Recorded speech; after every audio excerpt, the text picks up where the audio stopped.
एक ज्योतिर्लिंग जो नर्मदा के बीच एक द्वीप पर है। लेकिन इसका नाम ओमकारेश्वर क्यों पड़ा?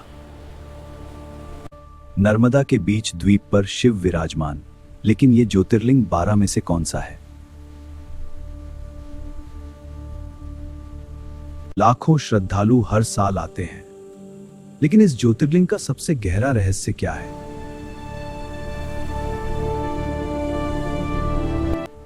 यहां शिव को ओमकारेश्वर क्यों कहा जाता है और ओम का मतलब क्या है?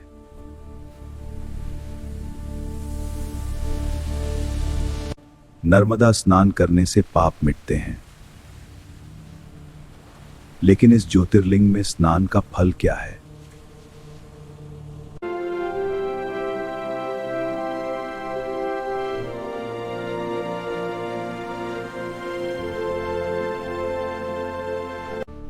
बारह ज्योतिर्लिंगों में से एक, लेकिन इसकी विशेषता क्या है जो इसे अलग बनाती है?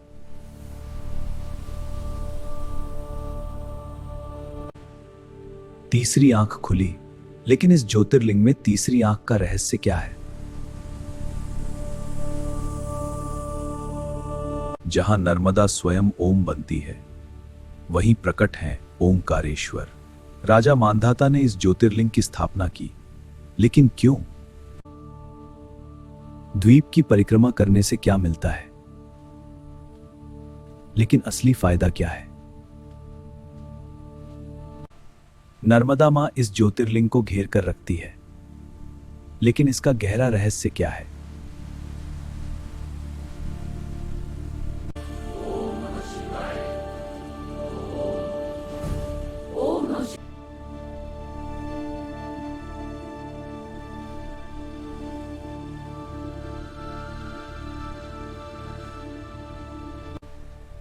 त्रिशूल की शक्ति इस ज्योतिर्लिंग में कैसे काम करती है?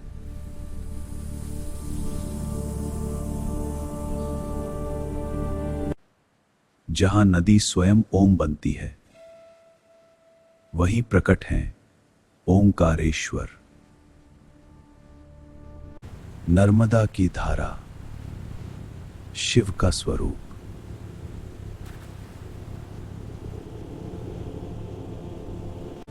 भक्ति का मार्ग, परिक्रमा, मोक्ष का मार्ग।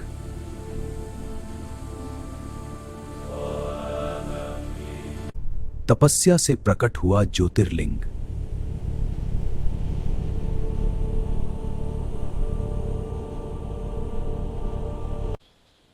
बारह ज्योतिर्लिंगों में एक।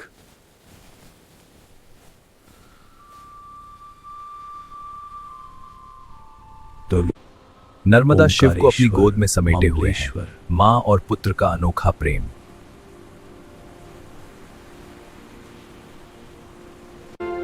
इस ज्योतिर्लिंग का नाम ओमकारेश्वर इसलिए पड़ा क्योंकि यहां शिव ने स्वयं ओम का उच्चारण किया था, सृष्टि का मूल मंत्र। ध्वनि से रूप, रूप से प्रकाश।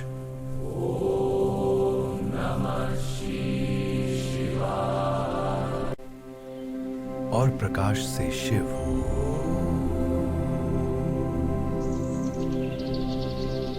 यह 12 ज्योतिर्लिंगों में से 6वां ज्योतिर्लिंग है ओमकारेश्वर।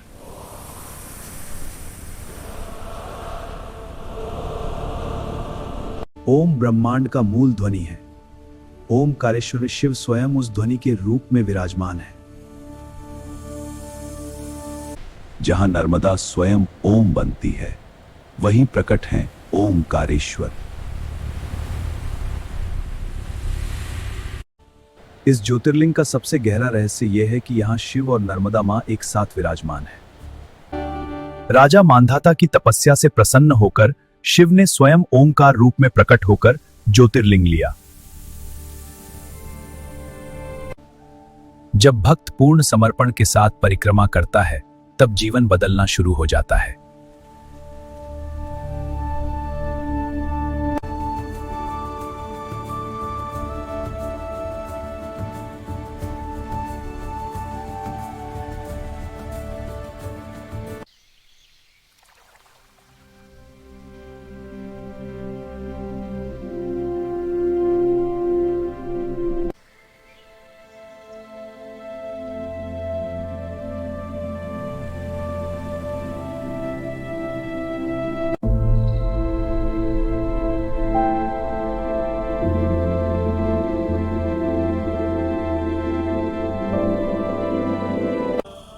जल और अग्नि शिव के तत्व।